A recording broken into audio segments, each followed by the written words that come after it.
The rooster and the echo in the valley.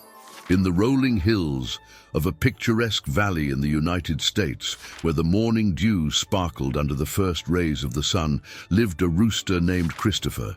He had a majestic stature, with feathers that captured the entire palette of dawn's colors, but it was his voice that made him truly extraordinary.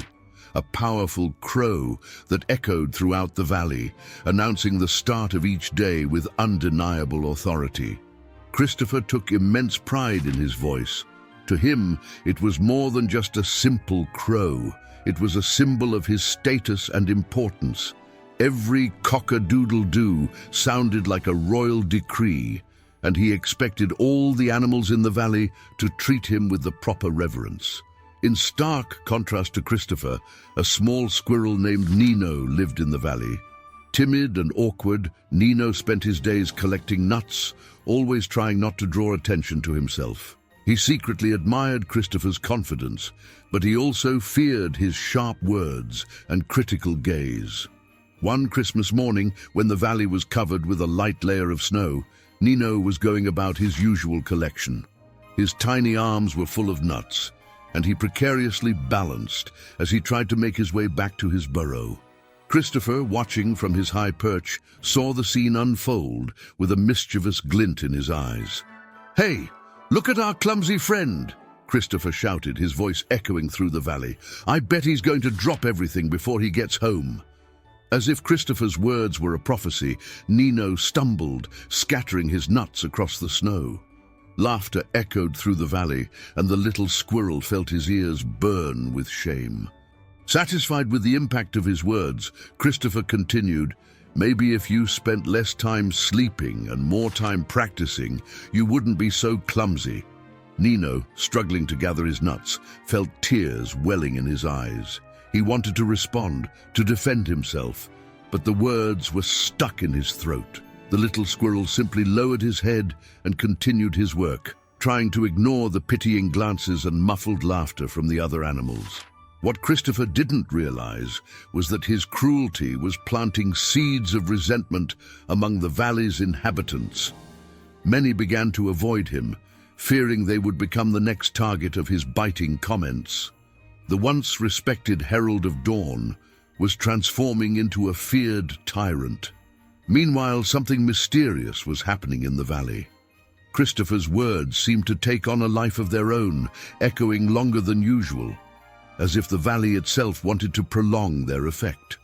The wind whispered through the trees, carrying the echoes of cruel words to every corner of the valley. As the day progressed, a palpable tension hung in the air. The animals whispered among themselves, casting furtive glances at Christopher. However, the rooster remained oblivious, convinced of his own importance and the right to say whatever he pleased. As night fell, with stars beginning to dot the winter sky, Christopher settled into his perch, satisfied with another day where his voice had reigned supreme over the valley. He watched disdainfully as the other animals retreated to their burrows and nests, unaware of the hurt looks and expressions of disapproval. Little did he know that on this special Christmas night, an ancient magic of the valley was about to awaken. A magic that would transform every word into a powerful echo, forcing those who spoke them to confront the true weight of their choices. As Christopher slept, the valley began to murmur. The trees whispered ancient secrets, the wind whistled mysterious melodies, and deep within the earth, something ancient and wise stirred awake. It was as if the very spirit of the valley was preparing to intervene. The stage was set for a lesson that Christopher would never forget. A journey of self-discovery and redemption was about to begin, with the valley as his unyielding guide and judge. As the night wore on, Christopher's dreams were filled with distant echoes of his own voice, a premonition of what was to come.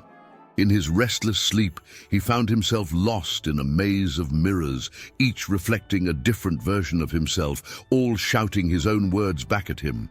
The valley, in its ancient wisdom, was preparing to teach the proud rooster the true power of words and the responsibility that comes with a strong voice.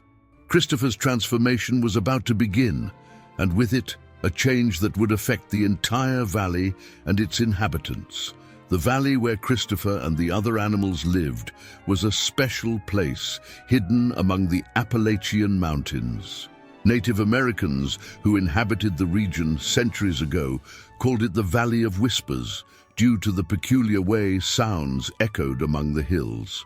They believed a guardian spirit resided there, preserving balance and harmony among all living beings. The seasons in the valley were well-defined and magical in their own way. Spring brought a carpet of wildflowers, filling the air with sweet fragrances. Summer transformed the valley into a lush oasis, with trees laden with succulent fruits. Autumn painted the landscape in vibrant shades of red, orange, and gold. And winter, like now, covered everything with a cloak of white and silence, creating a realm of crystal and stillness. Christopher was born and raised in this enchanted valley. His perch sat atop an old oak tree, from where he could observe his entire kingdom. From a young age, he stood out for his powerful voice, initially winning the admiration of the other animals. However, this admiration gradually morphed into arrogance. Christopher's father, a wise and respected rooster named Augustus, had tried to teach his son the importance of humility and kindness. "A strong voice," he used to say, "is a gift to be used wisely, not to intimidate." But Christopher, in his impetuous youth, paid no heed to this advice, convinced that his voice gave him the right to say whatever he wanted. Nino the squirrel had a very different story. Coming from a large family, he was the youngest of 7 siblings. He always struggled to stand out, but his shyness and lack of coordination made him an easy target for teasing, not only from Christopher, but also from his own brothers. Despite this, Nino possessed a rare quality, an unwavering kindness and the ability to see the best in everyone, even in those who hurt him. Among the other inhabitants of the valley, Donna Coruja stood out, the oldest and wisest of the animals. With her grey feathers and penetrating eyes, she watched the interactions between Christopher and the others with growing concern. Donna Coruja knew the secrets of the valley and understood that sooner or later, balance would be restored. There was also Senor Texugo, a grumpy old badger who lived by the stream that cut through the valley. With his graying fur and perpetually sour expression, he was one of the few who was not intimidated by Christopher. One could often hear him grumbling about the youth of today and how, in his time, things were different. As winter settled in the valley, the animals' lives became more challenging. Food grew scarce, and cooperation among them became crucial for survival. However, Christopher's behavior made this necessary unity difficult. His voice, which should have been a beacon of hope on cold mornings, had turned into a harbinger of fear and anxiety for many. One day, while Nino struggled to find acorns under the thick snow, he heard a soft sound coming from a nearby cave. Curious, he approached and discovered a family of mice, trembling from the cold. Without hesitation, Nino shared the few acorns he had found, his heart warming with the gratitude in the eyes of the small rodents. Christopher, who had been watching from a distance, couldn't contain his sharp tongue. "Look at the fool!" he shouted, his voice echoing louder than normal. "Giving away his food when he barely has enough for himself. That's why he'll always be a failure." Christopher's words hung in the cold air, heavier and more persistent than ever. The animals around shrank back, not only from the cold, but from the cruelty of those words. Nino, with tears in his eyes, looked at Christopher with a mix of hurt and compassion, knowing deep down that the proud rooster must be very lonely to act this way. That night, as the snow fell gently, something changed in the Vale of Whispers. The trees seemed to whisper among themselves more intensely, the wind carried strange melodies, and even the stars appeared to shine differently. The valley, in its ancient wisdom, had decided it was time for an intervention. The morning after Christmas, Christopher awoke with a strange sensation. His usual morning crow sounded different, as if the air around him was thicker. When he let out his cock-a-doodle-doo, the words seemed to linger in the air longer than usual, reverberating through the valley's hills. Initially, Christovan didn't pay much attention to this subtle change. He hopped down from his perch, shaking off his feathers with his usual arrogance, ready for another day of reigning over the valley. Passing by the spot where Nino had helped the family of mice the day before, he couldn't resist making another sarcastic comment. "Look at that. The great hero of the acorn still hasn't learned his lesson," Christovan mocked. However, as soon as the words left his beak, something extraordinary happened. The echo of his voice returned not just once, but multiple times, each repetition louder and clearer than the last. "Lesson! Lesson! Lesson!" the valley seemed to shout back at him. Christovan was taken aback. He looked around, searching for the source of this strange phenomenon, but only saw the frightened and confused faces of the other animals. Trying to maintain his composure, he continued on his way, determined not to let this unusual event shake his confidence. Throughout the day, however, the phenomenon persisted. Every harsh word, every spiteful comment Christovan uttered was amplified and repeated by the valley. When he criticized a young rabbit for being slow, the echo transformed his words into a deafening roar that startled even Christovan himself. The other animals began to notice the change. Some, like Senor Texugo, watched with a mix of curiosity and satisfaction, as if justice was finally being served. Donna Coruja, in her wisdom, kept a close watch, knowing that the valley was working its ancient magic. Nino, for his part, continued with his daily tasks, helping the other animals whenever he could. His natural kindness seemed to shine even brighter in contrast to Christovo's behavior. When Nino spoke kind words or offered help, the valley responded with a soft, melodious echo, almost like a song. As the day wore on, Christovan began to feel increasingly uncomfortable. He tried to temper his words, but years of habit are hard to break. Each time he opened his beak to make a disdainful comment, the echo interrupted him, amplifying his voice until it became unrecognizable and frightening. Christovan's internal conflict grew with every moment. He began to realize the impact of his words, not just on others but on himself. The relentless echo of the valley forced him to hear his own cruelties over and over again, and for the first time, he began to feel shame. In a moment of frustration, Christovan shouted to the sky, "Why is this happening to me?" The valley responded with a deafening echo that seemed to come from all directions at once. "With me, with me, with me." The valley's answer was clear. Christovan needed to look within himself to find the solution. Meanwhile, the other animals in the valley began to gather, quietly discussing Christovan's strange behavior and the mysterious events unfolding around them. Some expressed concern, while others felt a certain satisfaction in seeing the proud rooster finally face the consequences of his actions. Wise old Donna Coruja gathered the animals and spoke. "The valley has its own ways of teaching important lessons. We must observe and learn, for this lesson is not just for Christovan, but for all of us." As afternoon turned to night, Christovan found himself isolated. The other animals avoided him, fearing they might get caught in the whirlwind of echoes that followed him. For the first time in his life, the rooster felt the weight of loneliness, a direct consequence of his own actions. That night, as the stars shone brightly in the clear winter sky, Christovan couldn't sleep. He lay awake on his perch, mentally replaying every cruel word he had said, every animal he had hurt. The valley's echo, now a constant whisper, seemed to remind him of each mistake. In that moment of forced introspection, Christovan began to understand the true lesson the valley was trying to teach.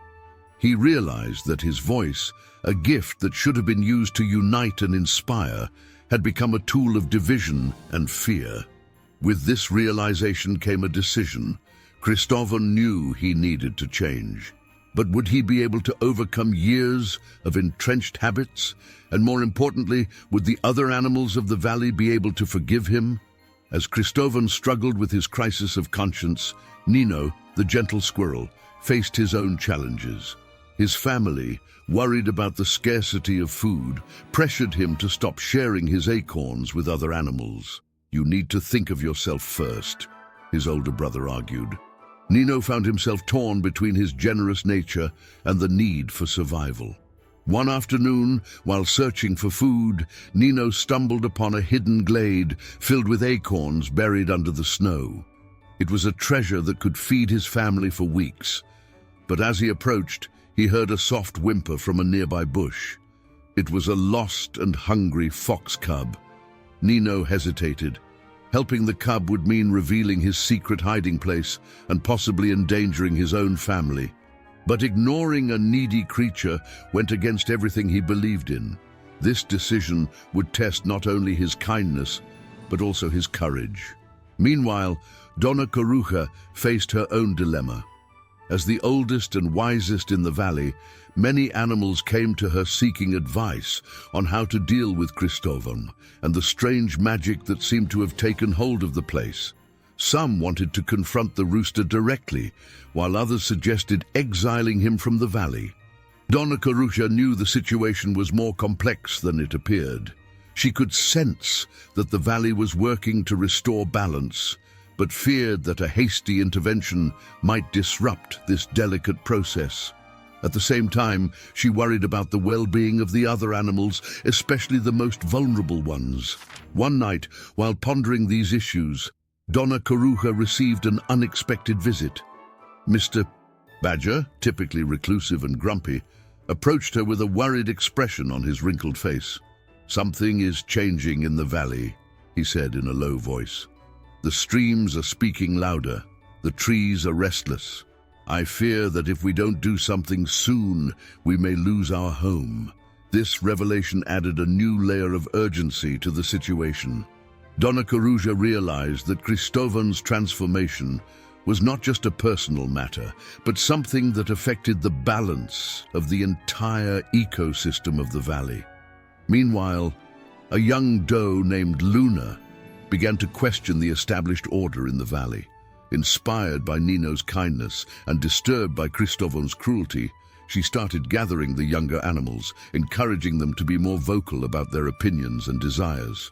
"Why should we accept someone's leadership just because they have the loudest voice?" she questioned. Her ideas were gaining traction, especially among the animals who had suffered from Cristóvão's harsh words. As these subplots unfolded, an invisible pressure seemed to build in the valley.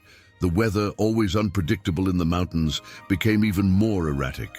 Sudden snowstorms alternated with unusual warm spells, as if the very climate reflected the emotional turmoil of the valley's inhabitants. The animals began to realize that time was running out to resolve their conflicts.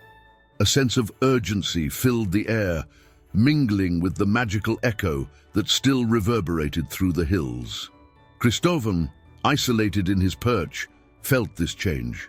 He knew he needed to do something, but fear of ridicule and uncertainty about how to proceed paralyzed him. Every attempt to speak was interrupted by the relentless echo of his past words.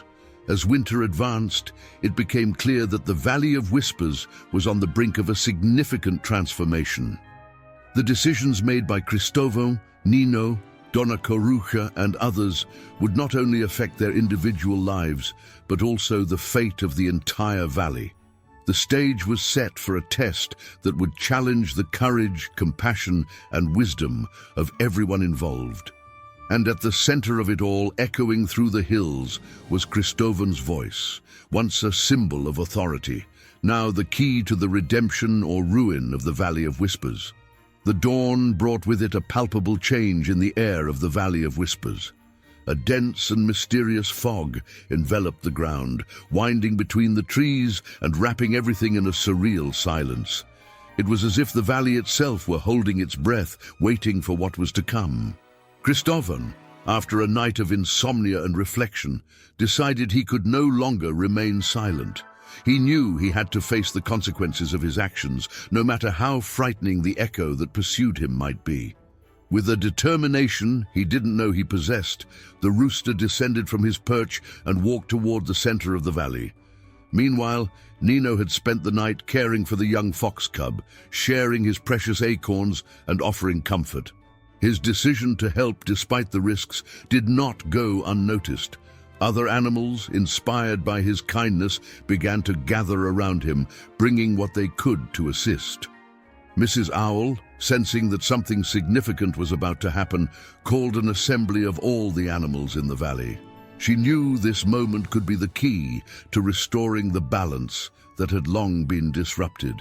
As the animals gathered in the central clearing, the tension was palpable. Many looked at Cristovon with distrust as he approached hesitantly. The echo of his past words still reverberated softly, like a constant reminder of his mistakes. It was in this moment that something extraordinary occurred. When Cristovon opened his beak to speak, it was not his words that echoed through the valley, but the voices of all the animals he had hurt over the years. It was as if the valley itself had decided to give voice to the silenced. I'm so sorry, Cristovon managed to say, his voice trembling, and then, like a wave, the voices hit him. "You called me useless!" shouted the voice of a young rabbit. "Your words made me feel small," lamented a sparrow. "You laughed at my pain," accused an old stag. Each echo was a stab to Cristovon's heart. He staggered, overwhelmed by the pain he had caused. It was then that Nino, still carrying the fox cub, stepped forward. "We all make mistakes," Nino said, his voice gentle but firm. "What matters is recognizing them and trying to do better." His words seemed to break a spell. The echo of accusations faded, and an expectant silence fell over the valley. All eyes turned to Cristovon. With tears in his eyes, Cristovon spoke. "I was foolish and cruel. I used my voice to hurt when I should have used it to unite. I ask for forgiveness from all of you, and I promise that from now on, every cock-a-doodle-doo will be a call for kindness and unity." The moment those words left his beak, something magical happened. The echo, which once amplified his cruelty, now carried his promise of redemption to every corner of the valley. It was as if the valley itself were accepting his apology. At that instant, Luna, the young doe, stepped forward. "Perhaps it's time to rethink how we live together in this valley," she suggested. "We don't need a single leader with the loudest voice, but a community where all voices are heard and respected." Her proposal was met with murmurs of approval. Mrs. Owl, with a glint of pride in her eyes, announced, "It is decided then. From today, the Valley of Whispers will be governed not by one, but by all of us, working together in harmony." As if in response to this declaration, the fog began to lift, and the first rays of sunlight pierced the valley. The air felt lighter, and the sounds of nature, the whisper of leaves, the gurgle of the stream, seemed more melodious than ever. Cristovon, feeling the weight of years of arrogance dissipate, lifted his head and sang. But this time his song was not a proclamation of superiority, but a hymn of gratitude and hope. And when the echo came back, it was not just his voice resonating, but a chorus of all the creatures in the valley united in perfect harmony. This moment marked not only Cristovon's transformation, but also the rebirth of the Valley of Whispers. The ancient magic that permeated the place had fulfilled its purpose, teaching everyone a valuable lesson about the power of words and the importance of community. As the day progressed, the animals began to work together in new ways. Cristovon used his strong voice to alert others to dangers and to call everyone to community meetings. Nino shared his food-gathering techniques. Luna organized groups to care for the most vulnerable. The Valley of Whispers had changed forever, and with that change, a new era of understanding and cooperation had begun. In the days that followed the transformation of the Valley of Whispers, the inhabitants experienced a series of profound changes in their daily lives. The magical echo, although less intense, still lingered, serving as a gentle reminder of the lessons learned. Cristovon, once the self-proclaimed leader of the valley, now found himself in a completely new role. His powerful voice, once used to intimidate, became an instrument of unity, Every morning, his song was no longer a declaration of superiority, but a harmonious call to start a new day of cooperation. However, the transition was not easy for Cristóvão. There were moments when old habits threatened to resurface, a harsh word almost escaping his beak. In those moments, the soft echo reminded him of his promise, and he struggled to reformulate his thoughts more gently. Nino, on his part, saw his influence in the valley grow in unexpected ways. His act of saving the fox cub inspired others to be more altruistic. Small acts of kindness began to spread like ripples throughout the valley. Families that had once hoarded their supplies jealously now organized community meals, sharing what they had. The young fox cub, now recovered, became a living symbol of the new era in the valley. His presence among the other animals served as a constant reminder that old rivalries could be overcome, and that compassion could transcend the barriers between species. Luna, the visionary doe, found herself leading discussions on how to improve life in the valley. Her idea of shared governance was being implemented, with different groups of animals taking on specific responsibilities. There were challenges, of course, as not everyone always agreed on the best way to do things, but open and respectful dialogue prevailed. Wise old Ms. Owl, in her role as a trusted advisor, watched these changes with a mix of satisfaction and caution.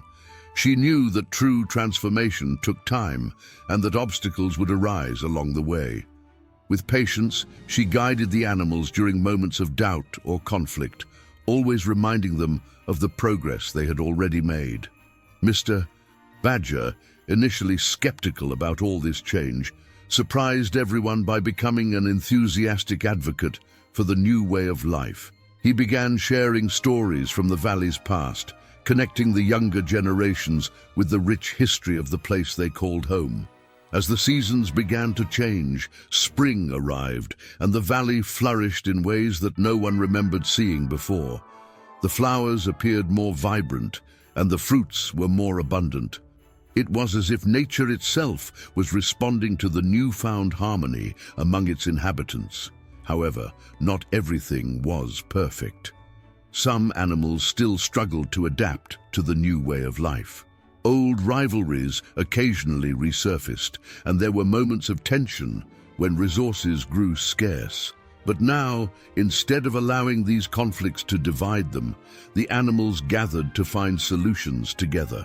One day, during one of these meetings to resolve a dispute over water distribution during an unexpected drought, Cristóvão surprised everyone. Instead of trying to dominate the conversation with his powerful voice, he listened attentively to each animal, even the shyest among them. When he finally spoke, it was to synthesize everyone's ideas and propose a solution that benefited the community as a whole. This moment marked a significant turning point. The last remnants of distrust towards Cristóvão dissipated, and the animals saw that his transformation was genuine and lasting. As the valley adapted to its new way of life, a sense of shared purpose began to develop.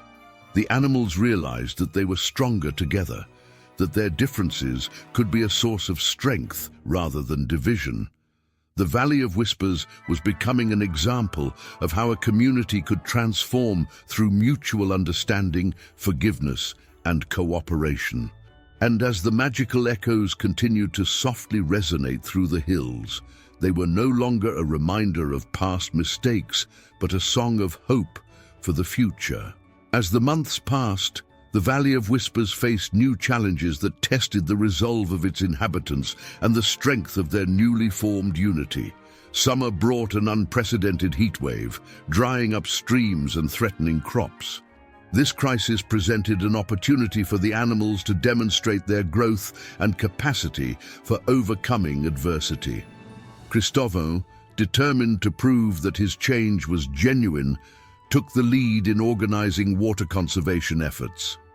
He used his powerful voice not to give orders, but to coordinate teams of animals working tirelessly to dig deeper wells and create innovative irrigation systems. During this time, Cristóvão faced his greatest personal test. A group of migratory birds, unaware of the valley's transformation, arrived exhausted and thirsty. Their leader, an arrogant hawk, challenged Cristóval's authority, provoking him with insults and contempt. For a moment, all eyes turned to Cristóval, waiting to see how he would react. The old Cristóval would have responded with fury and aggression, but the new Cristóval took a deep breath, let the valley's echoes calm his heart, and replied with compassion, "Welcome, tired friends. Our resources are limited, but we will share what we have. Come, rest and tell us about your journey." This response not only surprised the hawk, but also solidified the respect the valley's inhabitants had for Cristóval. His ability to remain calm under provocation and offer help to someone who had insulted him demonstrated how deeply he had changed. Nino, for his part, faced a different challenge. The scarcity of food tested his generous nature to its limits. His family, concerned, pressured him to think of himself first. Nino found himself torn between his desire to help others and the need to ensure his family's survival. After much reflection, Nino had a revolutionary idea. He proposed a resource-sharing system where each family contributed what they could and received according to their needs. He organized collection groups that worked together to find food in more distant areas of the valley, maximizing their efforts. This initiative not only helped overcome the scarcity, but also strengthened the bonds between different species in the valley. Animals that once barely spoke to each other were now working side by side, learning from one another and forming new friendships. Luna, the young doe, continued to grow in her role as a mediator and visionary. She organized a series of story circles where animals shared their experiences, fears, and hopes. These gatherings helped build empathy and understanding among all. During one of these circles, Luna faced her own moment of growth. An old bear, frustrated with the changes, expressed his disbelief in the new order of the valley. Instead of reacting defensively, Luna listened attentively, acknowledged the bear's concerns, and worked with him to find solutions that made him feel valued and included. Observing this growth, Mrs. Owl felt it was time to pass on her wisdom more actively. She began training a diverse group of young animals in the arts of mediation, compassionate leadership, and critical thinking. This Council of Young Sages became a vital source of new ideas and energy for the valley. Inspired by all this change, Mr. Badger decided to leave his burrow and explore parts of the valley he hadn't visited in a long time. In his journeys, he rediscovered ancient springs and caves filled with crystals that reflected light in magical ways. His discoveries not only helped solve the water problem, but also brought a new sense of wonder and mystery to the valley. As autumn approached, Whispering Valley had not only survived the summer crisis, but emerged stronger and more united. The animals had learned that true strength came not from domination or isolation, but from cooperation and mutual understanding. One day, while watching the sunset with his new friends, Cristóval reflected on his journey.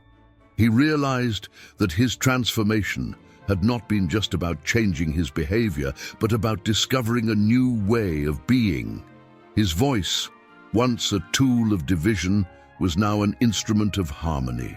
That night, when Cristóval sang to announce the end of the day, his song was accompanied by a chorus of voices from all over the valley.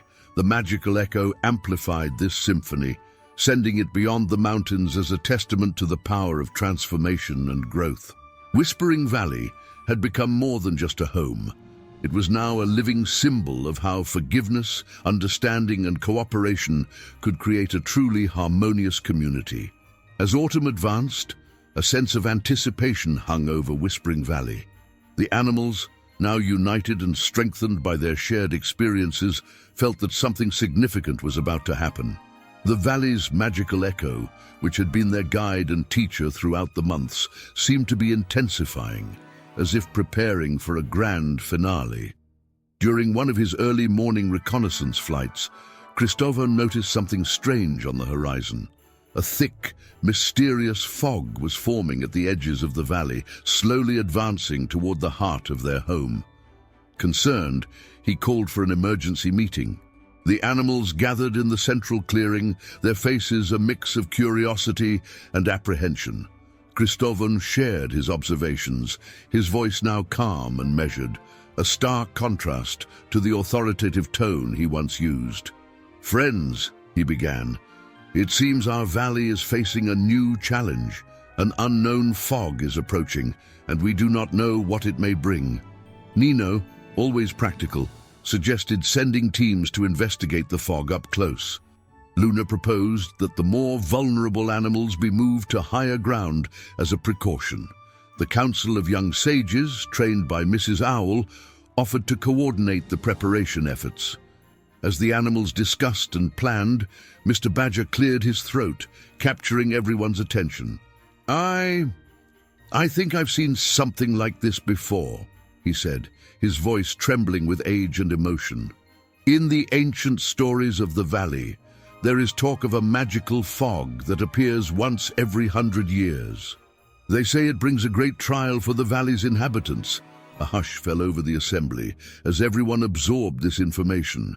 Mrs. Owl, with her wise eyes shining, added, "Mr. Badger is correct. The legends speak of a final test, a chance for the valley to prove that it has learned its lessons and deserves the blessing of the ancient magic that protects it." Tension was palpable. The animals looked at each other, recalling all the changes and challenges they had faced in recent months. Had they truly changed enough? Were they prepared to face this final test? Cristóvão, sensing the growing anxiety, stepped forward. "Friends," he said, his voice firm yet gentle, "no matter what this fog brings, we will face it together. Look at how much we have already overcome, how much we have grown. Our strength lies in our unity." Inspired by his words, the animals began to organize. Nino led teams to stockpile food. Luna coordinated the construction of temporary shelters in higher areas. The Council of Young Sages established a communications system to ensure that everyone remained informed and safe. As preparations progressed, something extraordinary began to happen. The magical echo of the valley, which had previously only repeated spoken words, began to blend the voices of all the animals into a complex and beautiful harmony. It was as if the valley itself was singing, recognizing and celebrating the unity of its inhabitants. As the day drew to a close and the mysterious fog approached ever closer, the animals gathered once again in the central clearing. This time, there was no fear in their eyes, only determination and a shared sense of purpose. Cristóvão, Nino, Luna, Mrs. Owl, Mr. Badger, and all the others joined paws or feet or wings to form a large circle. The magical echo swelled around them, carrying the memories of their struggles, triumphs, and transformations. As the first ripple of the fog touched the edges of the clearing, Cristóvão spoke one last time. "Whatever this fog brings, remember, we are no longer individuals fighting alone. We are Whispering Valley, united in harmony. Together, we can face any challenge." With these words, the mist enveloped them completely, marking the beginning of the final test of the Veil of Whispers. The fog engulfed the Veil of Whispers in seconds, dense and impenetrable. The animals, still united in a circle, felt a strange sense of disorientation. When the mist finally dissipated, they found themselves in a completely altered landscape. The valley they once knew had vanished, replaced by a distorted and dark version of itself. The trees, once lush, were now wilted and twisted. The crystal-clear stream had become a trickle of murky water. The sky, usually blue, had taken on a threatening grey hue. Confused and frightened, the animals looked at each other for comfort and guidance. It was then they realized they had all changed. Cristóvão, the proud rooster, was now small and featherless. Nino, the generous squirrel, had sharp claws and a hungry gaze. Luna, the gentle doe, sported imposing antlers and an aggressive posture. An ethereal voice echoed through the transformed valley. Welcome to the test of the inverse reflection. Here, each of you will face your opposite. To pass the test and save the valley, you must remain true to who you have become, not who you were. Panic threatened to set in, but Cristóvão, even in his new fragile form, kept his composure. "Remember who we are," he said, his voice now a soft yet determined chirp. "Our appearance has changed, but our hearts remain the same." The test began immediately. Nino, struggling against his new predatory instincts, found himself surrounded by defenseless small animals. His stomach growled with hunger, his claws itching to strike. But he closed his eyes, took a deep breath and said, "No, this is not me. I choose kindness." With great effort, he retracted his claws and, instead of attacking, began helping the smaller animals find safe shelter. Luna, with her new imposing antlers, felt an overwhelming urge to dominate, to lead through force. Several animals bowed before her, fearing her new appearance. But Luna shook her head, dispelling those thoughts. "We don't need a leader," she said gently. "We need each other. Let's work together to find a way out." Ms. Owl, now young and impetuous, fought against the urge to act impulsively. She forced herself to pause, reflect, and only then offer thoughtful advice. Mr. Badger, suddenly agile and full of energy, channeled his newfound vigor to help others instead of rushing off in search of adventures. But Cristóvão faced the greatest challenge. In his new, small and vulnerable form, he found himself confronted by a larger, more aggressive version of his former self. This version taunted him, mocked his weakness, and tried to provoke him into reacting with anger and fear. Cristóvão felt the old rage bubbling inside him. It would be so easy to shout, to attack, to try to prove his strength. But then he remembered all he had learned, how much he had grown. With a calm but firm voice, he replied, "I am no longer you. My strength lies not in my size or my voice, but in my ability to unite others, to lead with compassion." As each animal faced and overcame their personal test, a subtle change began to occur in the valley. The trees slowly straightened, the waters of the stream began to clear, and the sky started to open up. The ethereal voice spoke again. "You have faced your inverse reflections and remained true to yourselves. But the final test is yet to come. To truly save the valley, you must unite your voices in harmony, regardless of your form or circumstance." Without hesitation, Cristóvão began to sing. His voice, once a powerful call, was now soft and melodic. Nino joined him, his growl transforming into a deep, resonant tone. Luna added her new bass voice, Ms. Owl her youthful trill, and so on, until all the animals were singing together. The song that emerged was of indescribable beauty. Each voice, although altered, carried the true essence of its owner. The harmony they created was more powerful and purer than anything the valley had ever heard. As the song grew in strength and beauty, the mist began to dissipate. The valley slowly returned to its original form, but somehow it was more vibrant, more alive than ever. One by one, the animals returned to their usual forms, each carrying with them the memory and wisdom of their experience. When the last note of the song echoed through the valley, the ethereal voice spoke one last time. "You have passed the test. The Veil of Whispers has proven worthy of the ancient magic that protects it. May this harmony that you have created continue to resonate for many generations." With these words, a golden glow enveloped the entire valley, sealing the transformation and victory of the animals. The Veil of Whispers had faced its greatest trial and emerged triumphant, more united and stronger than ever. In the days that followed the grand test, the Veil of Whispers radiated renewed energy. The golden glow that had surrounded the valley during the climax of the challenge now seemed to have integrated into the very essence of the place, giving every leaf, every drop of water, and every grain of earth a touch of subtle magic. The animals, still amazed by their shared experience, began to notice lasting changes in themselves and their home. The magical echo, which once amplified their words, now seemed to resonate with their deepest thoughts and emotions, creating an invisible web of empathy and understanding among all the inhabitants.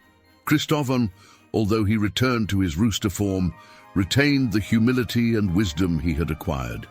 His morning crow, once a simple announcement of dawn, had become a beautiful melody that inspired all the animals to begin the day with purpose and kindness. Nino discovered that his generosity had expanded beyond merely sharing food. He could now sense the needs of others, even before they were expressed, becoming an emotional pillar of support for the entire community. Luna, with her shared vision of leadership, established a rotating council where all animals, big or small, had the opportunity to contribute to the decisions affecting the valley. This approach ensured that every voice was heard and valued. Revitalized by the experience, Mrs. Owl decided to open a school where she shared not only knowledge, but also the lessons of wisdom and compassion that the valley had learned. Youngsters of all species gathered under her guidance, eager to learn and grow. Mr. Badger, inspired by his brief experience of renewed youth, became the guardian of the valley's stories. He began organizing regular gatherings where everyone shared their experiences, ensuring that the lessons of the past were never forgotten. The valley itself seemed to respond to the harmony of its inhabitants. The harvests were more abundant, the waters clearer, and even the weather seemed milder and more predictable. The animals understood that caring for one another also meant caring for their shared home. As news of the transformation of Whispering Valley spread, visitors from distant lands began to arrive, curious to learn from this unique community. The animals of the valley welcomed them with open arms, happy to share their experiences and wisdom.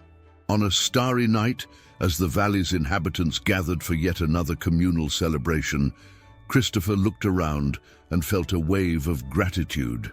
The valley that had once been divided by pride and fear now pulsed with love and unity.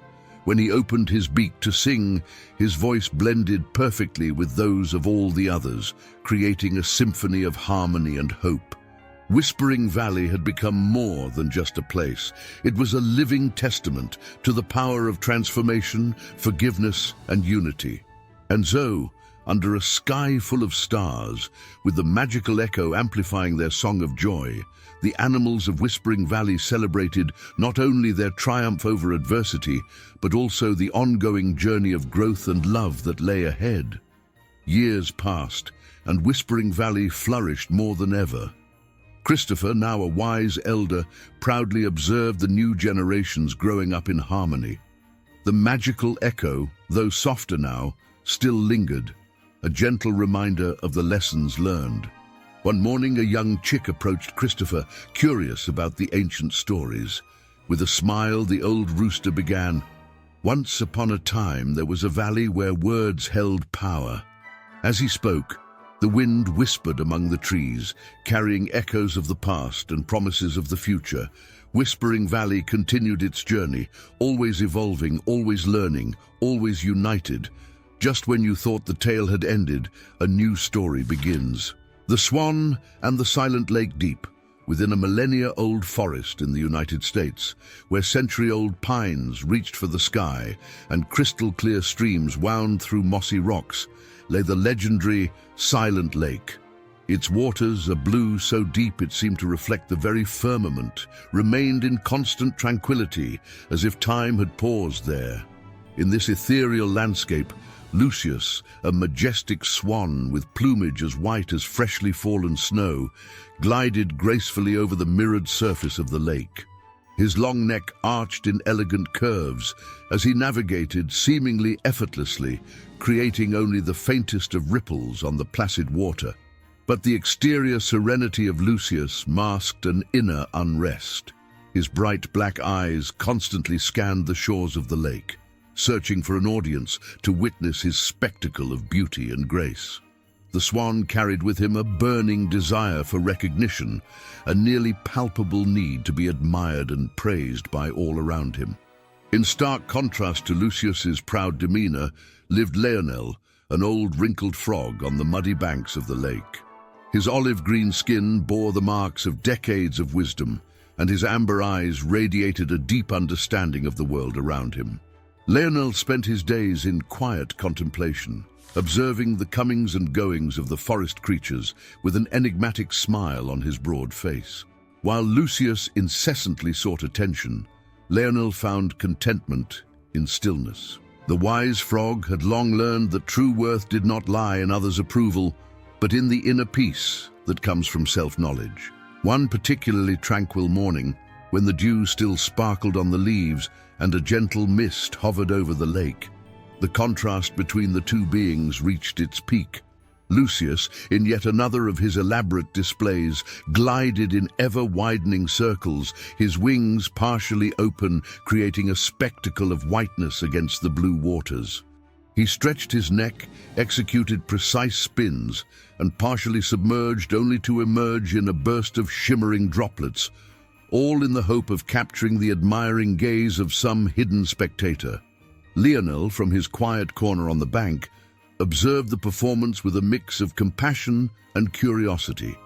He saw beyond Lucius's exterior beauty, perceiving the insecurity that drove each meticulously calculated move of the swan.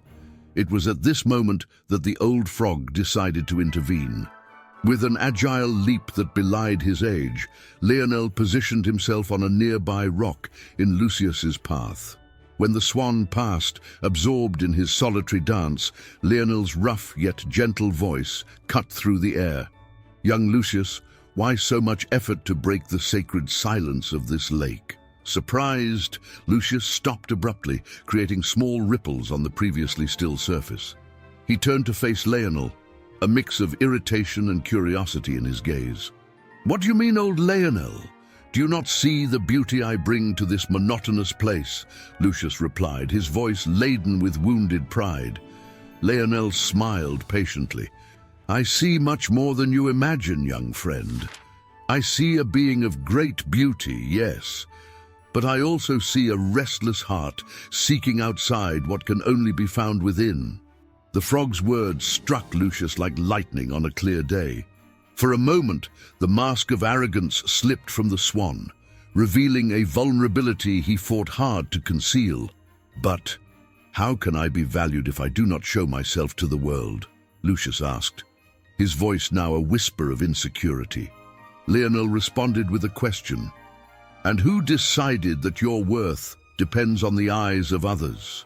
Have you considered that the silence of this lake may have more to teach you than all the applause in the world?" These words planted a seed of doubt in Lucius's mind. For the first time, he began to question whether his relentless pursuit of admiration was truly the path to the happiness he so desperately sought.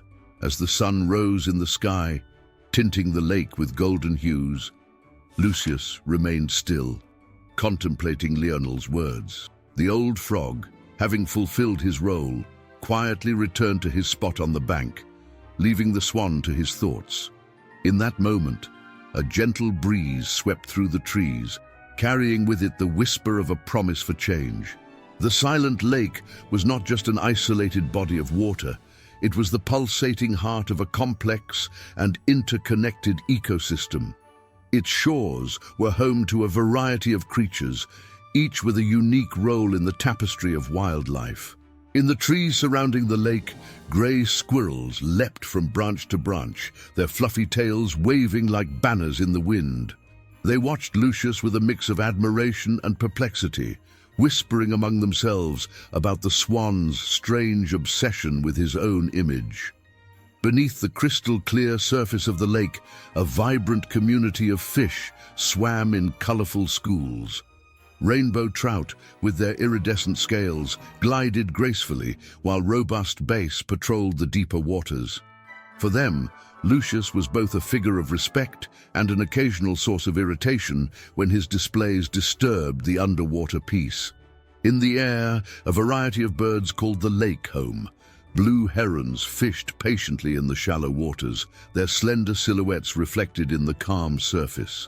Mallards swam in orderly formations, their occasional quacks echoing across the landscape. Even a majestic bald eagle made periodic appearances, its keen gaze sweeping the waters in search of prey. Lionel, the wise old frog, was a respected figure among all the inhabitants of the lake. His advanced age was evident in the darker spots on his skin and the small wrinkles around his eyes. However, it was his wisdom, accumulated over decades of silent observation, that truly set him apart. Born in a small puddle not far from Silent Lake, Lionel had witnessed countless changes in the forest. He saw trees grow from seedlings to giants, watched generations of animals come and go, and survived droughts and floods.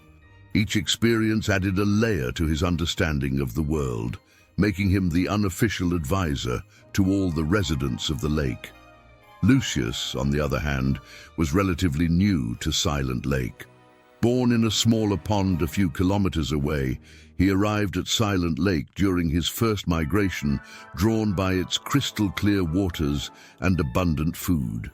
From the very beginning, his extraordinary beauty caught the attention of everyone. However, Lucius's childhood had not been easy. Being the smallest of his brood, he always struggled to stand out among his siblings. His parents, though loving, were often too busy to give individual attention to each hatchling. This planted in Lucius a deep need to be noticed and admired, a need that grew alongside him until it became the core of his personality.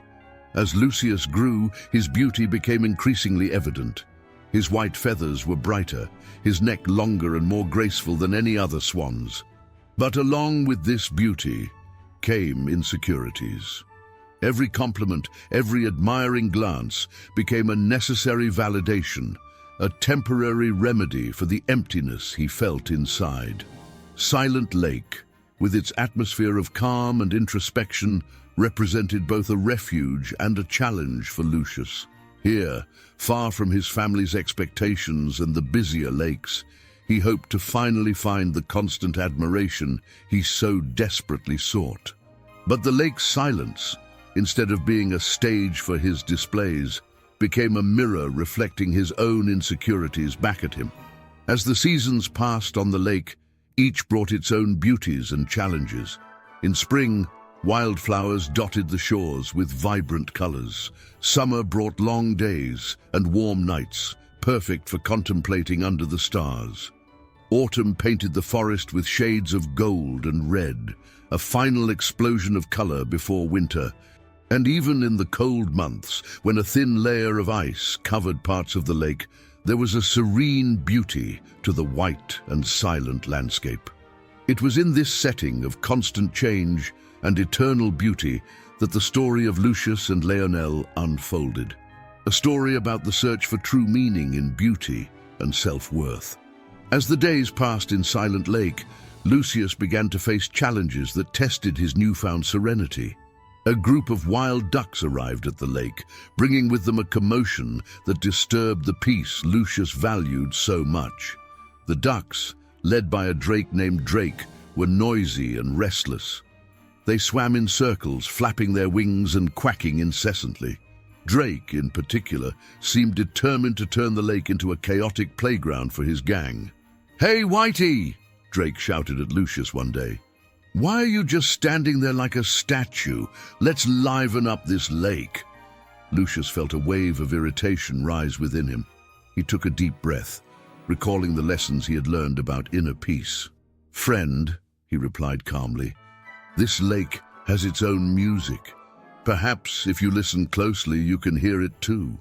Drake laughed. "Music? All I hear is boring silence. Come on, everyone, let's show this swan how to throw a real party." The ducks began to dive and splash water everywhere, disturbing the smooth surface of the lake. Frightened fish swam to the depths and aquatic plants were uprooted. Lucius watched, feeling torn. Part of him wanted to yell at the ducks, ordering them to stop. Another part reminded him that peace came from within, not from external circumstances. Meanwhile, other animals in the forest began to notice the change. Squirrels complained that they could no longer drink water peacefully. Deer hesitated to approach, fearing the noise. Even butterflies seemed to avoid the lake now. Lionel, the wise old frog, approached Lucius. "I see you're struggling, my friend," he said. "Remember, true wisdom lies not just in finding peace, but in maintaining it in the face of challenges." Lucius nodded, but his eyes betrayed his concern. "What if I can't? What if the lake never returns to what it was?" One day, during one of the duck's particularly chaotic parties, something unexpected happened. A young duckling, separated from its mother, was swept into a deeper part of the lake. Frightened and unable to swim properly, it began to flail. Drake and the other ducks, caught up in their fun, didn't notice the danger, but Lucius, always attentive, saw the scene unfold. Without hesitation, he glided swiftly through the water, reaching the duckling in seconds. Gently, he guided it back to the safe shore, where its worried mother awaited. The lake fell silent. All the ducks stopped, watching the scene unfold with a mix of shame and admiration. Drake slowly approached Lucius. I didn't see. Thank you for saving the little one." Lucius looked at the drake, seeing for the first time the insecurity behind his bravado. "Sometimes," he said softly, "we need to stop and listen to realize what truly matters." In that moment, something shifted in the lake. The ducks, embarrassed by their careless behavior, began to swim more calmly. Drake, particularly affected, asked Lucius to teach him about the lake and its importance. In the days that followed, Lucius found himself in a new position. He was no longer just the solitary swan seeking peace, but a teacher, sharing the wisdom he had learned. He showed the ducks how to listen to the whisper of the wind in the leaves, how to observe the reflection of clouds on the water, and how to find joy in tranquility. Surprisingly, the ducks proved to be eager students. Drake, in particular, revealed a sensitivity that no one had suspected. He began to appreciate the sunrise reflected on the water and the soft croaking of frogs at night. The silent lake slowly regained its serenity, but now it was a different kind of peace. It wasn't the empty silence of before, but a silence filled with life and awareness. The animals of the forest returned, discovering that the lake now offered not only water, but also a lesson in harmony. Lucius watched all of this with a mix of surprise and gratitude. He realized that the true challenge was not just finding peace for himself, but creating an environment where others could discover their own peace.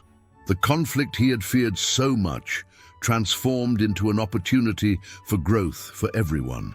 As the sun set over the lake, casting golden rays upon the now tranquil water, Lucius reflected on his journey. He had learned that true strength did not lie in imposing silence on others, but in helping them discover the beauty of silence for themselves. The silent lake, once a solitary refuge, had become a sanctuary of learning and growth for all the animals in the forest. And Lucius, the swan who once sought attention, discovered that his true calling was to be a guide, leading others to find the peace he had found himself. As Lucius continued his journey of self-discovery and shared his lessons with the other animals at the lake, on the banks of the lake, a family of beavers began building a new dam. Timber, the father beaver, was known for his unwavering determination and belief that hard work was the only way to achieve success. Day after day, he led his family in the arduous task of cutting down trees and stacking logs, gradually altering the flow of the stream that fed the silent lake. Lucius watched the beavers' activity with interest.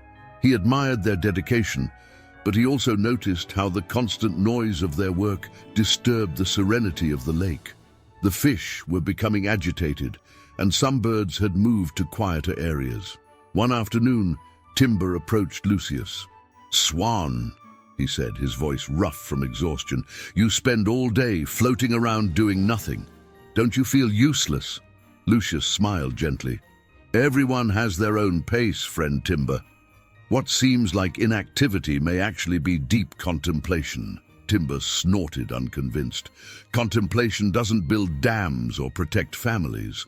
Meanwhile, on the other side of the lake, a young otter named Ripple was facing her own challenges.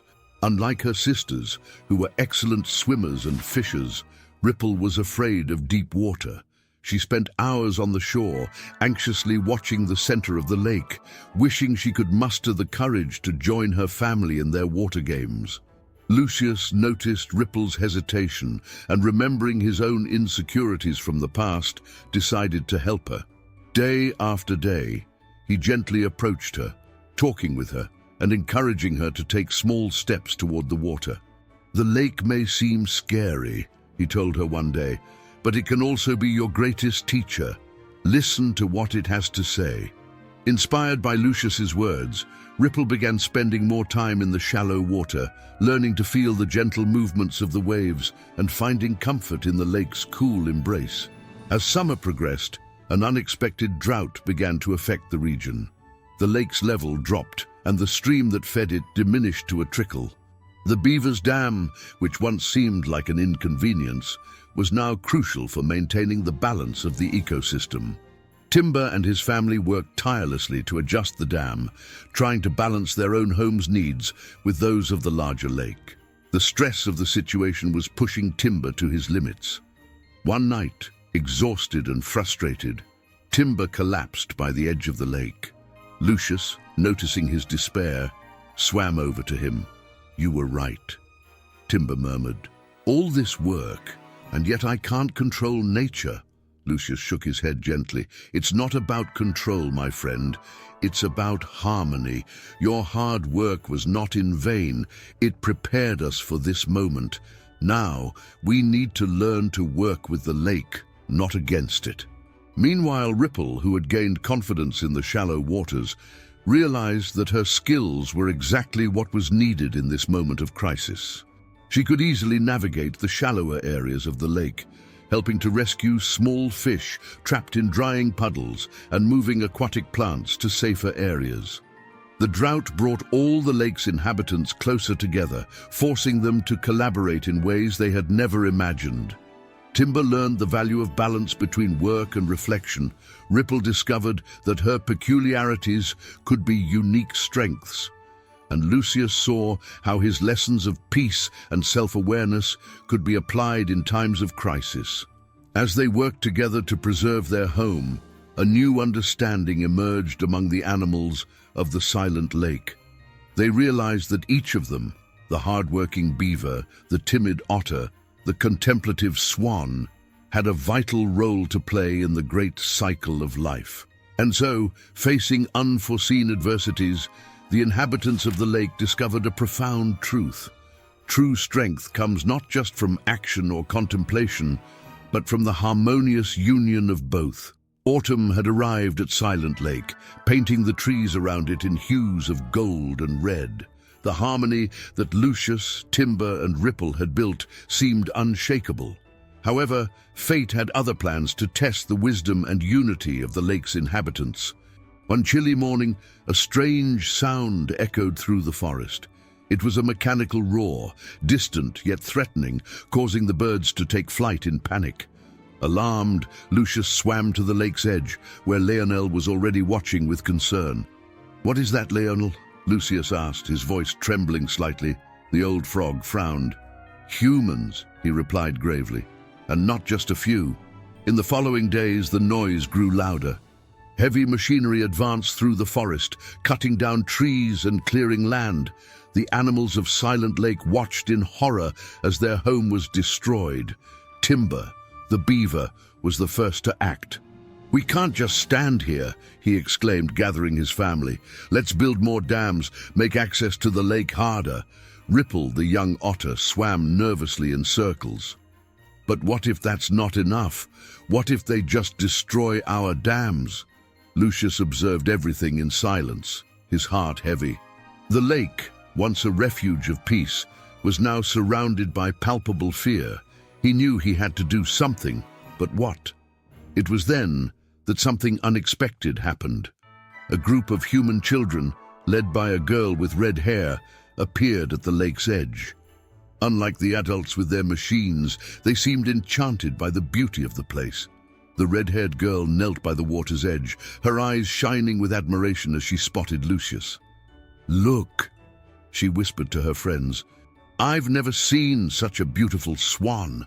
Instinctively, Lucius wanted to swim away, but something in the girl's gaze stopped him. There was no threat there, only pure wonder. Lionel, observing the scene, croaked softly, "Lucius, my friend, perhaps this is the answer we've been looking for." The swan looked at the frog in confusion. "How so, Lionel? What can we do against machines and adult humans?" Lionel smiled enigmatically. "Sometimes the most powerful change begins with the smallest gestures. Just watch." In the following days, the children returned several times. They spent hours at the lake's edge, watching the animals, drawing the landscape, and even cleaning up the litter left by the workers. Lucius, overcoming his initial fear, began to approach them. He swam gracefully, displaying his white plumage, not out of vanity as before, but to enchant and educate. The children were fascinated, taking photos and making videos. One day, the red-haired girl brought a large poster. It featured drawings of Silent Lake and its inhabitants, along with the words, "Save our lake, home to incredible creatures." The children began a campaign. They posted photos and videos online, made posters, and even organized a small protest in the town. Their voices, though young, were passionate and persuasive. The news spread quickly. Journalists came to cover the story of the threatened lake and the majestic swan that had captured the children's hearts. Environmentalists joined the cause, highlighting the ecological importance of Silent Lake. Pressure mounted on the developers.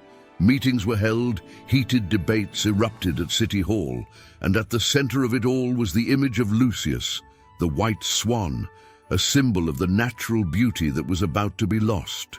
Finally, after weeks of uncertainty, the news arrived. The development project would be relocated. Silent Lake and the surrounding forest would be declared an area of environmental preservation. The children celebrated at the lake's edge, their laughter echoing across the water. Lucius swam majestically towards them, bowing his long neck in a gesture of gratitude. That night, as the moon reflected on the now calm surface of the lake, the animals gathered to celebrate. Timber embraced his family, his worries finally dissipated. Ripple swam joyfully, her fear of the deep water forgotten in the moment's joy. Lucius floated in the center of the lake, marveling at the transformation that had occurred. He had learned that true greatness was not in being admired, but in inspiring others to act for a greater cause. Lionel, sitting on his favorite lily pad, smiled at the swan. "See, my friend? Sometimes silence teaches us to listen. And when we truly listen, we can change the world." Lucius nodded, his heart overflowing with gratitude. Silent Lake had faced its greatest threat and emerged not only intact, but stronger and more loved than ever. In that process, each inhabitant of the lake had discovered a strength they never knew they possessed. As the stars twinkled above, Lucius understood that this was not just a victory for the lake, but the beginning of something much greater. A new era of harmony between humans and nature, inspired by the wise silence of a small lake and the courage of a swan who learned the true meaning of being extraordinary. The news of Silent Lake's preservation spread rapidly, not just among the animals of the forest, but also in the nearby human community. The consequences of this unexpected victory began to manifest in surprising ways. For Lucius, the impact was profound and immediate. The swan, who once sought attention in an egotistical manner, now saw himself as a symbol of hope and unity. His presence at the lake attracted visitors of all kinds, from local families to researchers and nature photographers.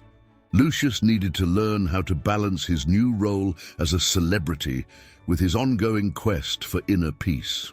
One morning, as he glided through the crystal-clear water, Lucius noticed his reflection. His posture had changed.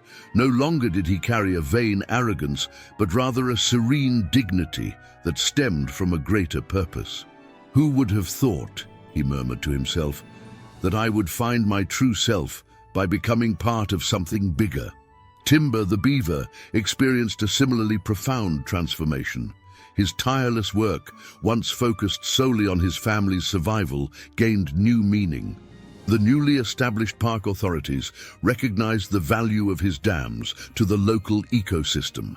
Timber was invited to supervise conservation projects, using his expertise to help maintain the lake's natural balance. "Look at that," Timber said to his family one night, his eyes shining with pride. "Our hard work not only protects us, but also helps the entire community. Every branch we place has a greater purpose." Ripple, the young otter who once feared the deep waters, became a bold swimmer and curious explorer. Her newfound courage led her to map the lake's most remote areas, providing valuable information for conservation efforts.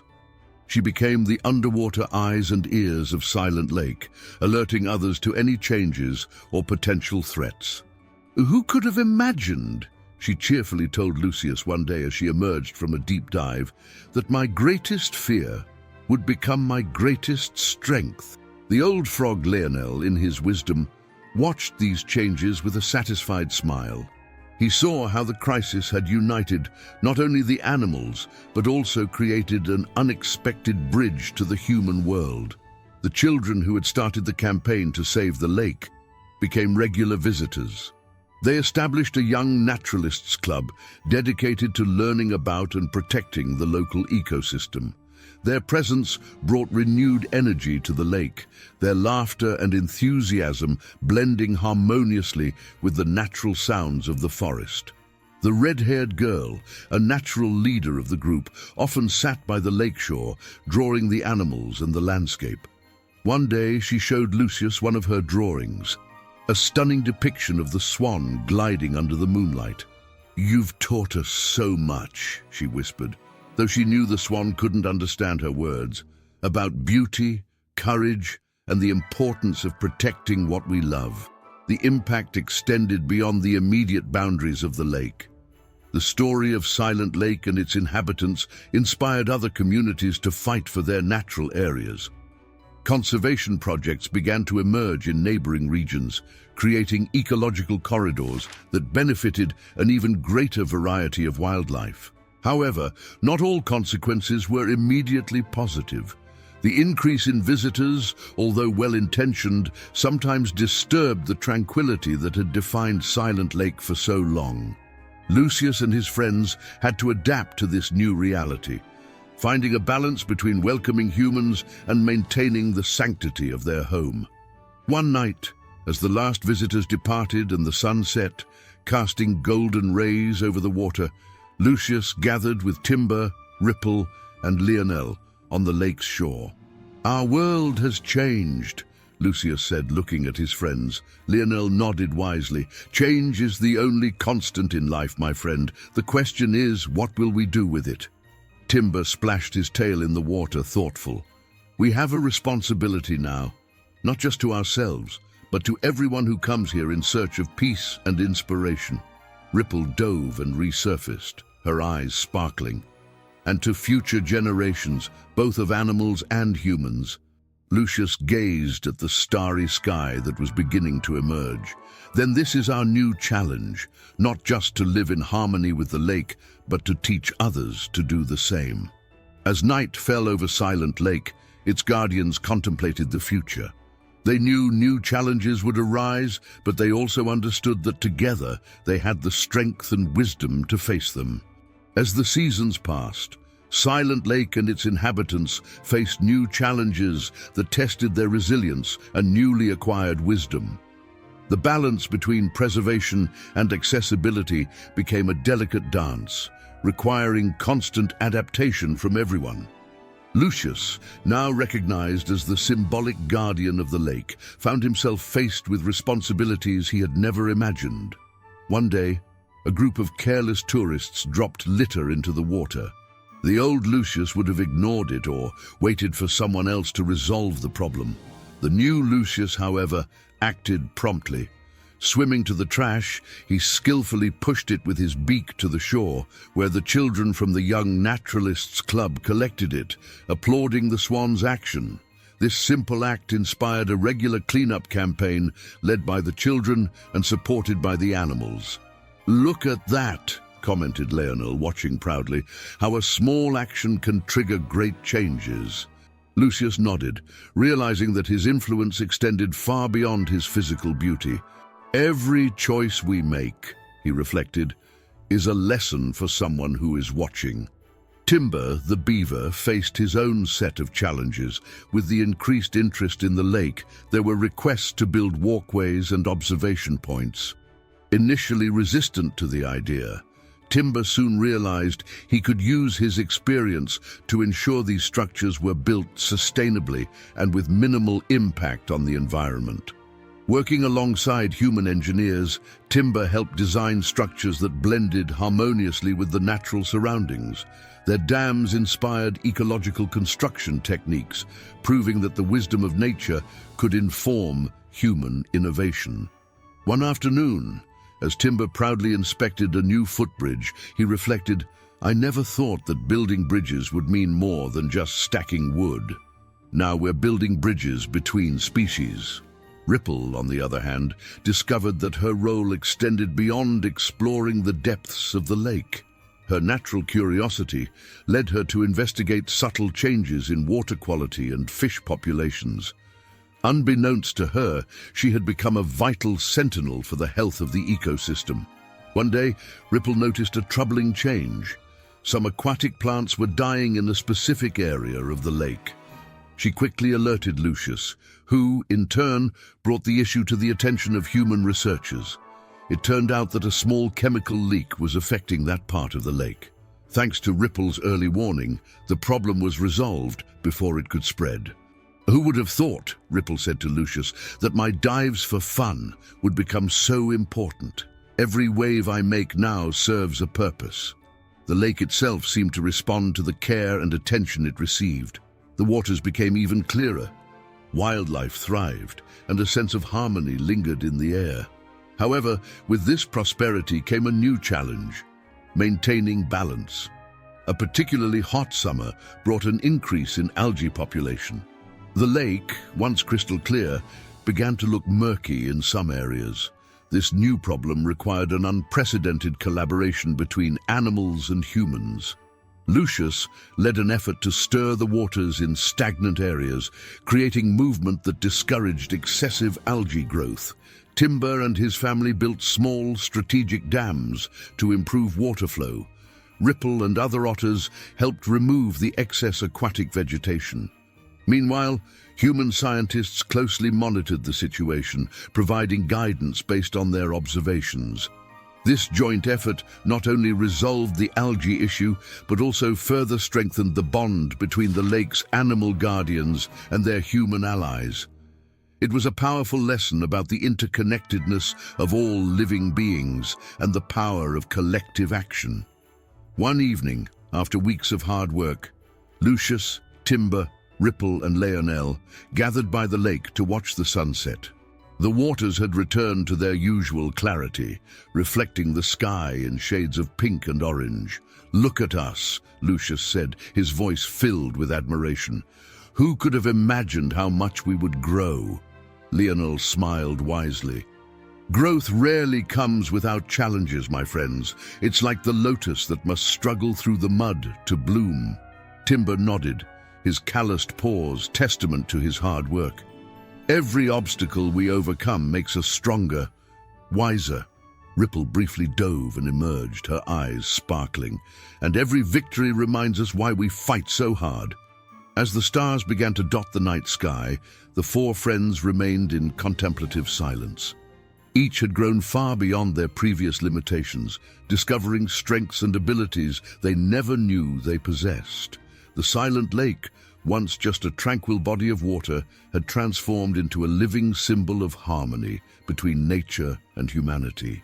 And its guardians, once ordinary creatures, had become extraordinary examples of courage, wisdom, and adaptability. As the night deepened, they knew that new challenges would surely come. But now, bolstered by their experiences and united in purpose, they were ready to face whatever the future might bring. Autumn arrived at the silent lake, bringing with it an explosion of colors and a sense of change in the air. The golden and red leaves reflected on the surface of the water, creating a natural spectacle that attracted even more visitors. However, along with the beauty of the season, a new challenge emerged that would test the unity and wisdom of all the lake's inhabitants. One chilly morning, Ripple emerged from one of her exploratory dives with a worried expression. She quickly swam over to Lucius, who was resting near the shore. "Lucius," she called, her voice trembling with concern. "Something is wrong with the bottom of the lake. The plants are dying in some areas, and the water is getting murky." The swan frowned, his mind already processing the implications. "This is serious, Ripple. We need to investigate further." In the days that followed, all the lake's inhabitants mobilized. Timber and his family inspected the shores, looking for signs of erosion or pollution. Lucius soared over the lake, gaining aerial views of problematic areas. The young naturalist club kids, noticing the unusual commotion among the animals, began their own investigations. The situation quickly worsened. Fish began to wash up dead along the shores, and a thin layer of foam formed in some areas of the lake. The ecosystem, which had seemed so robust just weeks before, now showed signs of impending collapse. Lionel, the wise old frog, gathered everyone for an urgent assembly. "Friends," he began, his deep voice echoing along the shore, "we face a crisis like never before. Our home is sick, and we must act quickly to save it." The animals exchanged worried glances. Even the youngest among them could feel the gravity of the situation. "But what can we do?" asked a young duck, fear evident in his voice. Lucius stepped forward, his posture radiating calm determination. "Together, we have overcome many challenges. This one will be no different. We need to unite our talents and knowledge." Timber nodded vigorously. "Lucius is right. My family can adjust our dams to improve the water flow. Maybe that will help oxygenate the affected areas." Ripple jumped up excitedly. "And I can lead a group to remove the dead plants from the lake bed. This will prevent them from decomposing and worsening the water situation." Ideas began to flow. Birds offered to conduct aerial reconnaissance for pollution sources. Muskrats proposed digging small channels to assist with water circulation. Even the turtles, usually slow and reserved, volunteered to patrol the shores, alerting others to any new developments. While the animals planned, the children from the Young Naturalists Club didn't sit idle. Led by the red-haired girl, they reached out to aquatic ecology experts and local authorities. Their young yet passionate voices echoed in meeting rooms and on social media, drawing attention to the crisis at Silent Lake. The human community responded. Scientists arrived to collect samples and conduct tests. Volunteers stepped up to help with cleanup efforts. Local authorities launched an investigation into potential sources of pollution nearby. As the sun set on that crucial day, Lucius gathered with Lionel, Timber, and Ripple by the lake. The air was thick with tension and anticipation. "Tomorrow," Lucius said, his voice steady, "we begin our greatest battle. We're fighting not just for the lake, but for everything it represents. Harmony, wisdom, and the connection between all creatures." Lionel nodded solemnly. "Remember, friends, our greatest strength lies in our unity. Each of us has a vital role to play." Timber splashed his tail in the water, determined. "No matter what happens, we will face it together." Ripple, her eyes shining with courage, added, "For Silent Lake and for all who call this place home." As night fell, an expectant silence enveloped the lake. The animals prepared, each in their own way, for the challenges that awaited with dawn. The battle for the survival of Silent Lake was about to begin, and its outcome would determine not only the future of the lake, but also the legacy of all who called it home. Dawn broke at Silent Lake with a palpable urgency. The sky, painted in shades of pink and orange, seemed to herald the battle to come. Lucius was the first to awaken, his long neck raised in alertness as he watched the first rays of sunlight touch the murky surface of the lake. With a powerful flap of his wings, Lucius signaled. Instantly, the lake erupted into activity. Timber and his family slid into the water, swimming swiftly to their strategic dams. Ripple dove into the depths, leading a group of otters and fish in removing dead plants and debris. In the sky, a squadron of birds led by a bald eagle began aerial reconnaissance, their keen eyes searching for any signs of pollution or anomalies in the surrounding areas. On the shores, turtles and frogs, including old Lionel, carefully monitored changes in the water and riverside vegetation. The Young Naturalists Club arrived early, accompanied by scientists and volunteers. They set up testing stations around the lake, collecting water and soil samples for immediate analysis. The red-haired girl, determination shining in her eyes, coordinated the human efforts, ensuring every action complemented the work of the animals. As the day progressed, the battle intensified. Timber and his family worked tirelessly, adjusting their dams to create a stronger water flow in stagnant areas.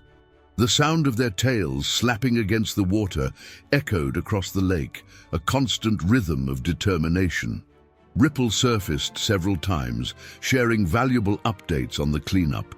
"The water is clearer on the east side," she reported to Lucius during one of her breaks, "but there's still a problematic area near the creek's source." Lucius nodded, quickly processing the information. With a sharp call, he redirected a group of ducks to focus their efforts on the area Ripple mentioned. Hours passed, and while there were signs of improvement in some areas, the lake still struggled. Toxic foam persisted in certain spots, and fish continued to surface, gasping for breath. Then, the eagle, returning from its reconnaissance flight, brought alarming news. "There's a leak!" it cried, landing near Lucius. "A broken pipe near the spring is dumping something into the creek." The revelation sent shockwaves through the lake community. This was the crux of the problem, the source of the pollution that was poisoning their home. Lucius knew this was the decisive moment. With a powerful flap of his wings, he soared above the lake to assess the situation for himself. From above, he could clearly see the Herculean effort of everyone involved, animals and humans, working side by side in a symphony of determination. Landing near the group of children and scientists, Lucius began a series of elaborate movements with his neck and wings. Years ago, these movements would have been mere display. Now, they were a desperate and vital form of communication. The red-haired girl, who had spent months observing and learning about the lake's animals, understood immediately. "The problem is at the spring," she exclaimed to the adults. "The swan is trying to tell us something about the source of the creek." With this crucial information, the human team quickly mobilized. While part of the group rushed to locate and contain the leak, others intensified their cleanup and water treatment efforts at the lake. The following hours became a race against time. Lucius constantly soared over the lake, coordinating the efforts of the animals and keeping everyone informed about the progress. Timber and his family built a temporary barrier to divert the contaminated water. Ripple and her fellow otters worked tirelessly to clean the most affected areas. As the sun began to set, painting the sky with shades of purple and gold, a subtle change started to happen.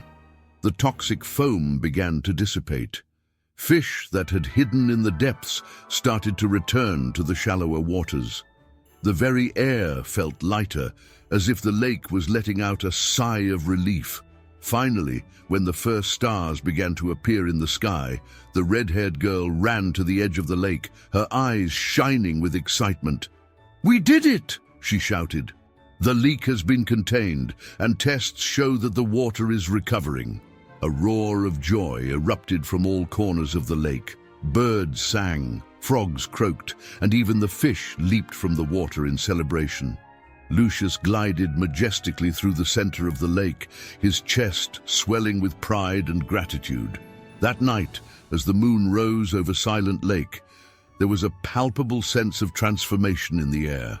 The lake had faced its greatest threat and emerged victorious, not through the strength of a single hero, but through the collective effort of an entire community, both animal and human. Lucius, floating serenely under the moonlight, reflected on the incredible journey that had brought them to this point. The lake, once merely his personal refuge, now symbolized something much greater: the power of unity, perseverance, and love for nature. Years passed, and Silent Lake flourished like never before. Lucius, now an elder swan, still glided gracefully through its waters, his wisdom respected by all. New generations of animals grew up hearing the legend of the great battle for the lake's salvation. The red-haired girl, now a renowned biologist, frequently returned, bringing eager students with her to learn. The lake became an internationally recognized sanctuary, a living example of how nature and humanity can coexist in harmony. And on quiet nights, when the moon bathed the waters in its silvery light, one could almost hear the lake whispering its ancient lessons of courage, unity, and love for nature. Sleep tight, little dreamers. I'll be here again tomorrow with new tales for us to enjoy together.